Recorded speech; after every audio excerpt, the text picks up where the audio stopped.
Hi, I'm Richard from Frozen Well. Welcome to another devlog. This last weekend I decided to take part in the Kenney Jam. Kenney, if you don't already know, is a guy that creates lots of free open source assets. They're great for prototyping and using as placeholders while developing games. If you've never seen Kenney's work, I suggest you check out his website, the link's in the description below. He makes 2D and 3D assets, and there's also UI assets and some sound effects on his site.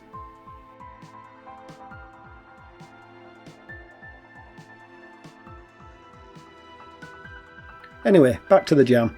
The fun thing about this jam is that you have to make your game using only Kenney's assets.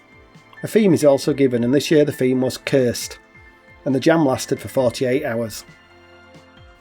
I struggled at first coming up with an idea. I was initially looking at making a werewolf game where you had to cure your curse and the game would have had a day and night cycle, which would have allowed your character to change from human to werewolf to aid in the completion of the levels. Whilst I like the idea, I think in 48 hours it would have been a struggle to do justice to the idea, and as a second reason not for doing it, Kenney has no werewolf sprites. After some more time thinking, I came up with the idea that I went with. I thought of a game mechanic where the character's ability would be a curse, so I went with Endless Runner and the fact that all the player character does in these games is running, and this is a curse as they never get to stop and take a rest. They just keep going on and on and on.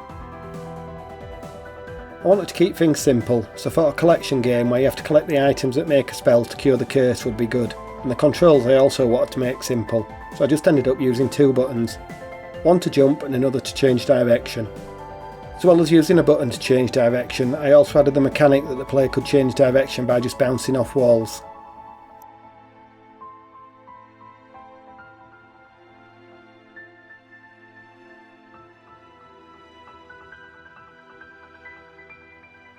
After some work I got the basic mechanics all in place, and then it was time to choose an asset pack to use.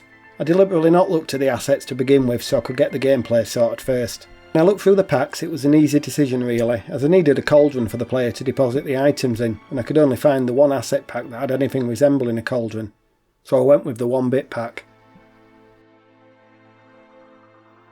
By the end of the jam I'd managed to get the 3 basic levels implemented, along with menu and level selection screens. I really enjoyed this jam and I plan on turning this game into a mobile game using my own assets. So that's another side project I have to work on now, as well as my main project of Ghost Blaster.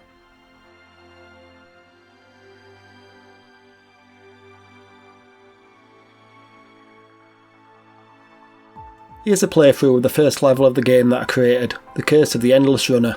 If you want to check out the game you can visit my itch page, which is linked in the description below.